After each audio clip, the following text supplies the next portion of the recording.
Welcome back to my channel Pakghar and lifestyle. Jot apnaloke cooking video logote lifestyle related video pabo.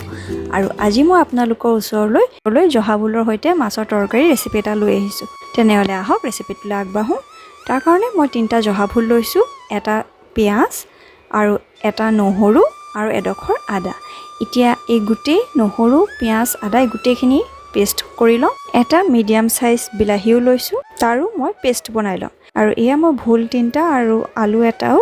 লগতে কাটি লৈছো আৰু এখন কেৰাহীত মই এয়া মিঠাতেল গৰম হ'বলৈ দিলো মিঠাতেলখিনি গৰম হলত এয়া মই প্ৰথমতে 1 টিস্পুন মই গোটা জিৰা দিছো আৰু গোটা জিৰাখিনি ফুটিলত এয়া মই নহৰু পিয়াজ আদা তাৰ পেষ্টখিনি দি লৈছো এয়া এচামুচ হালধি পাউডাৰ দিছো এতিয়া ভালকৈ এখিনি মিক্স কৰি লৈছো আৰু এই গুটে মছলাখিনি ৰঙচুৱাকে ভজা পিছত মই এয়া ভুল আৰু আলুখিনি দি দিছো এয়া সব মই ভুলখিনি পাতলা পাতলাকে কাটিছো লগতে আলুখিনিও পাতলাকে কাটিছো যাতে হুমকালে হিজি যায় আৰু এইখিনি মই ভালকৈ মিক্স কৰি লৈছো এতিয়া সৰু চামুচে এচামুচ জিৰা পাউডাৰ দিছো আৰু এয়া এচামুচ ধনিয়া পাউডাৰ আৰু এয়া এচামুচ জলকীয়া গুৰি জলকীয়া গুৰি বদলি আপোনালোকে কেঁচা জলকীয়াও দিব পাৰে আৰু এয়া আন্তাজ মতে নিমখ দি লব এতিয়া গুটেইখিনি ভালকৈ মিক্স কৰি ল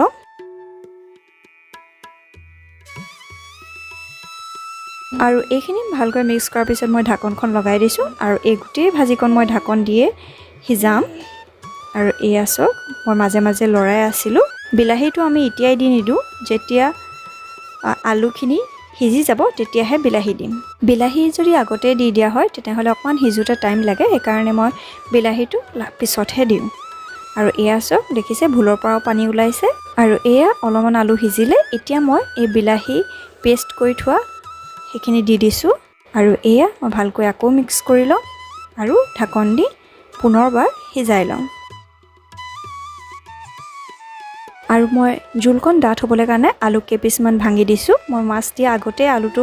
ভাঙি লৈছো যাতে সুবিধা হয় আৰু এয়া সব মই কেপিছমান আলু ভাঙি দিছো আৰু এয়া মই মাছ কেপিছ দি দিছো মাছৰ জোল বনালে মাছ পিছটো পুৰা ফ্ৰাই কৰি নলব সেলো ফ্ৰাই টাইপত ৰাখিব তেতিয়াহে জুলকন খাইও ভাল লাগে আৰু ইয়াত মই গৰম পানী ব্যৱহাৰ কৰিছো জুলৰ কাৰণে জুল বনালে সদায় আপোনালোকে গৰম পানী দিব আৰু এসব যেহেতু আমি গৰম পানী ইউজ কৰিছো গতিকে হুমকালে আমাৰ হ'বই পানী অলমান মই হৰকে ঢালিছো কাৰণ অকন উতলিবও লাগিব আৰু ইয়াৰ পানীটো মই আধা হৈ গলেহে বন কৰি যাতে মাছৰ সোৱাদটো আহে এতিয়া মই ঢাকনখন লগাই ফ্লেমটো হাই কৰি দিম এয়া আমাৰ মাছৰ জুলখিনি হলে